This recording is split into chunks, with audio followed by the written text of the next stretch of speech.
Agenda du week-end ñu fas yéene ñëw rek sur le décryptage de l'actualité sportive nationale et internationale dinañu wax tamit tey sur le classico bi war a am ni ki demain donc le Real de Madrid war a dalal FC Barcelone au Santiago Bernabéu waaye tamit dinañu ñëw sur jamono ji nag Pape Matar Sarr sa situation en club démb gis nañu son entraîneur Thomas Frank génn na yëkkati na ay kàddu évoqué na tamit concurrence bi mu defee bi la sorti nag gis nañu la réaction des différents acteurs sportifs ku nekk ngi ci sànni sa xalaat donc dinañ ci yaatal bu baax a baax am na benn joueur boo xamante ne nag jamono ji ñu ngi koy waxtaanee muy Ousmane Sow nekk joueur buy football dans le championnat polonais moom i tamit jot na yëkkati ay kàddu il se dit prêt à rejoindre l'équipe nationale du Sénégal. On va parler aussi vraiment d'un autre jeune joueur bi nga xamante ne jamono ji nag mi ngi def de belles prestations muy Iliman Ndiaye qui fait partie des leaders des récupérateurs dans le tiers défensif donc dinañ leen expliquer yan note ak jamono ji Iliman Ndiaye quelles sont ses performances dans le championnat anglais donc ñu ngi leen di jaajëfal yéen ñi nga xamante ne déjà vous êtes dans le live Papi Chulo maa ngi koy ziar bu baax a baax l'international démb moom duggoon na ci bile jotaay gis ngeen ko mu indi woon une réaction sur Iliman Ndiaye moom nee na Iliman doit aller rejoindre l'Atlético de Madrid les Colchoneros donc démb jot nañ ci échanger sax vraiment en externe xam naa ne tey tamit dinañu ñëwaat largement sur Iliman voilà donc ñu ngi leen di jaajëfal yéen ñi nga xamante ne vous êtes scotché à la plateforme digitale bii nga xamante ne moom mooy Sport Live 221 donc sans plus tarder dañ koy commencer rek ak la une des journaux sportifs commencer ko ak xëtle yéenekaay bii di Tribune Sport si xëtam gu njëkk ñi ngi ñëw déjà sur le partenariat stratégique donc le comité des JO et Air Sénégal s'envole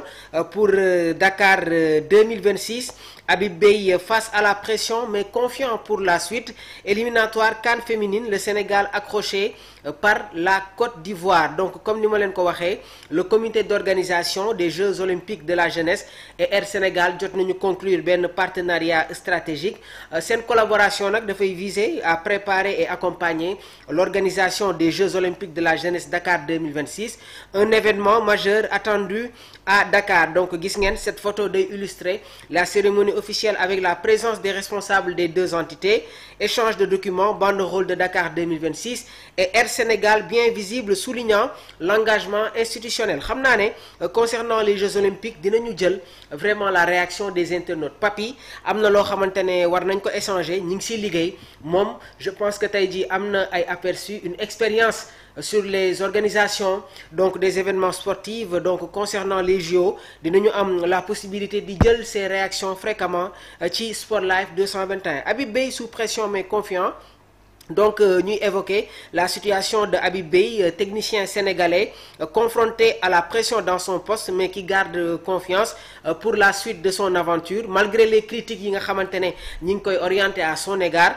Habib Beye voilà reste déterminé à faire de belles prestations de bons résultats ak équipe bi nga xamante ne moom mooy Stade de Rennes. Dakar donc l'équipe nationale du Sénégal et celle de la Côte d'Ivoire démb sur les éliminatoires de la CAN féminine ont fait match nul 0 but partout fële ci Stade Lat Dior bu Thiès pour les éliminatoires de la CAN féminine 2026. Cette rencontre nag fait partie des matchs allés du deuxième tour des qualifications. Le match retour entre la Côte d'Ivoire et le Sénégal aura lieu dans 4 jours à Abidjan. Donc le Sénégal a pris part à la dernière édition de la CAN de football féminine au Maroc. Donc c'est la 4e fois qu'il prenait part à une phase finale de cette compétition. Les Lions avaient été éliminés en quart de finale par l'Afrique du Sud. Voilà, un but partout, 4 tirs à but à 1, 4 tirs au but à 1. En 2022, elles s'en étaient arrêtées au quart de finale, également faisant mieux qu'en 1991 au Cameroun et en 2012 en Guinée équatoriale où elles étaient éliminées dès le premier tour. Donc la 14e édition de la Coupe d'Afrique des Nations de football féminine se tiendra en mars 2026. fële nga xamante ne moom mooy ca Maroc où se sont tenues les 2 dernières éditions. Rewmi Quotidien Sport si xëtam gu njëkk ñi ngi mettre en avant le milieu de terrain des Spurs muy Pape Matar Sarr sur son manque de temps de jeu à Tottenham. Thomas Frank balance tout sur Pape Matar Sarr. On va vous donner les explications. Lutte avec Pape, Balla Gaye numéro 2 et Franc vont s'affronter en juillet. Donc mu nekk tamit un choc bi nga xamante ne voilà, déjà c'est officiel. Donc le Lion de Guédiawaye qui fera son retour face au lutteur des Parcelles Assainies. Dañuy ñëwaat tuuti sur l'information buy concerner Pape Matar Sarr. Donc son entraîneur Thomas Frank jot na yëkkati ay kaddu li mu wax nag mooy il y a aucun problème avec lui, c'est juste la concurrence, mes décisions, d'autres joueurs ont bien joué. Globalement je suis content de Pape, c'est l'un des joueurs qui m'ont le plus impressionné en début de saison et c'est un très bon joueur.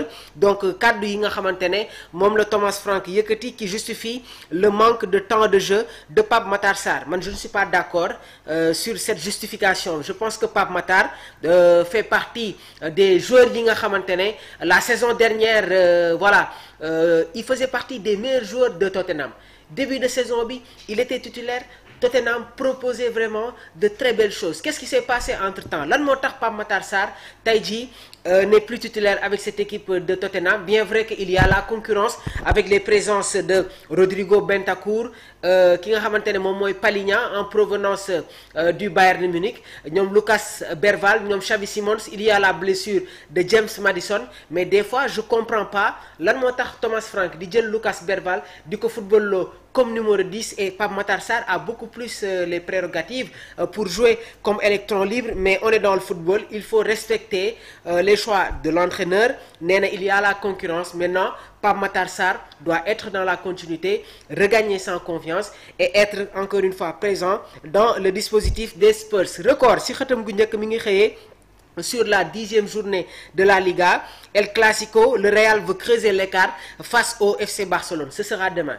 Gis ngeen l'affiche bi nga xamante ne moom le Record xëyee, Kylian Mbappé qui fait un début de saison exceptionnel avec les merengues. Lamine Yamal gis ngeen ko moom itamit actuellement il y a des critiques yi nga xamante ne ñi ngi koy orienté à son encontre. Et je pense que sur l'aspect communicationnel, son comportement hors terrain, entourage am war nañ ci liggéey bu baax a baax. Et il faut prendre des exemples sur Ronaldinho, sur Robinho, sur Neymar. Donc am na ay yenn erreurs yoo xamante ne yow étant jeune joueur bul ko di def.